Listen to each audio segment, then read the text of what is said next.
back, brother. This content is for those genuinely interested in men's rights. It covers complex, controversial topics that may not suit a general audience. If you're not part of the men's rights community, this video isn't for you, so feel free to tune out now. I'm Conrad Riker, a writer and advocate for fairness, dignity, and respect for men. This movement isn't about division, but addressing systemic injustices in divorce, family law, and societal expectations. Inspired by hardworking men unfairly stripped of their rights, I write for balance and justice. Together, we can change the narrative. Please like and subscribe if you appreciate this video, as it will help get the word out to those who need it. Thank you. Please relax and enjoy. This is an excerpt from the Feminist Aesthetic, Redefining Beauty, Reshaping Society. The Feminist Aesthetic, Redefining Beauty, Reshaping Society is an ebook available in all good stores. Men, listen up. This book isn't for everyone. If you're the kind of guy who nods along to every feminist talking point, who thinks toxic masculinity is a real problem, or who believes gender equality is achievable, put this book down now. Go knit a sweater, take up gardening, or binge watch some rom-coms. You'll be happier, and so will I. But if you're a man who's tired of the endless double standards, the constant shaming, and the outright lies about masculinity, then you're in the right place. This book is for you. I didn't set out to write this book because I had some grand theory about feminism or beauty standards. I wrote it because I've lived it.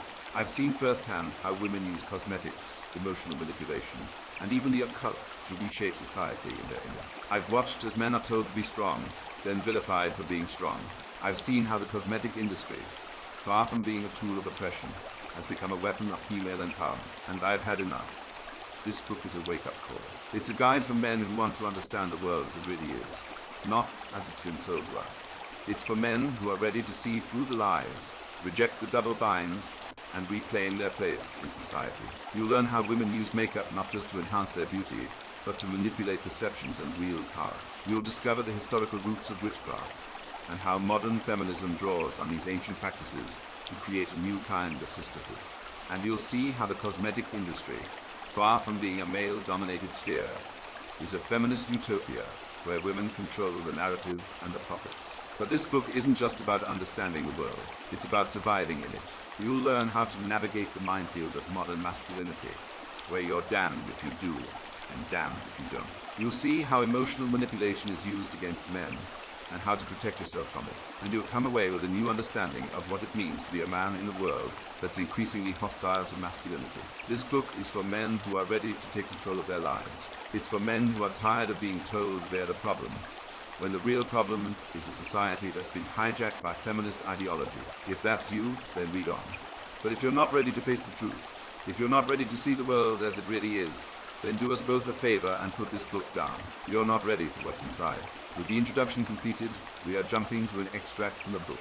Inclusivity is a noble goal, but like any ideology taken to extremes, it can become a parody of itself. Take the 2017 Pepsi featuring Kendall Jenner. The ad was supposed to promote unity and social justice, but instead, it trivialized real struggles. It was a perfect example of how inclusivity, when done poorly, can alienate the very people it aims to include. The backlash was swift and brutal, with critics accusing Pepsi of co-opting serious social movements for profit. The ad was pulled within 24 hours, but the damage was done. It became a cautionary tale of how inclusivity can backfire when it's more about optics than substance. The problem with inclusivity is that it often prioritizes group identity over individuality. Consider the controversy surrounding Scarlett Johansson's casting in Ghost in the Shell. Critics argued that a white actress shouldn't play a character originally conceived as Asian. While the concern for representation was valid, the outrage overshadowed the fact that Johansson was chosen for her star power, not her race. The debate became less about the quality of the film and more about checking boxes. This is the danger of inclusivity. It can reduce people to their demographics, erasing the nuances of individual talent and merit. A 2019 study from the University of Michigan found that excessive inclusivity can lead to social fatigue. Participants reported feeling overwhelmed by the constant pressure to be inclusive in every aspect of their lives. This isn't surprising. When inclusivity becomes a performative act, it loses its meaning. People start to see it as a chore rather than a genuine effort to create a better society. The study also found that this fatigue leads to disengagement with people tuning out important conversations about diversity and inclusion altogether. The economic implications of inclusivity are equally troubling. Companies have jumped on the inclusivity bandwagon, not out of a sense of duty, but because it's good business. This phenomenon, known as woke capitalism, has turned social justice into a marketing strategy. While it's great that companies are paying attention to diversity, their motives are often questionable. Are they truly committed to change, or are they just trying to appeal to a broader audience? The answer, more often than not, is the latter. This commodification of inclusivity undermines its original purpose, turning it into a hollow trend rather than a meaningful movement. Inclusivity also poses a threat to individual rights and freedoms. When the focus shifts to group identity, individual voices can get lost in the noise. This creates a paradox. We strive for diversity, but in doing so, we risk homogenizing thought and behavior. The pressure to conform to the ideals of inclusivity can be stifling, especially for those who don't fit neatly into predefined categories. This psychological toll is rarely discussed, but it's real. People feel compelled to toe the line, even if it means suppressing their own beliefs and values. Social media has amplified these issues, turning inclusivity into a performative spectacle. Platforms like Twitter and Instagram are filled with virtue signaling posts, where people compete to show how woke they are.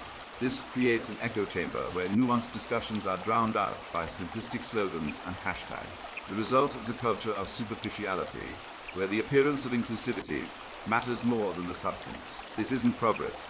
It's a regression to tribalism where people are judged not by their character, but by their ability to conform to the latest social trends. Inclusivity started as a well-meaning movement, but it has morphed into something far more complicated.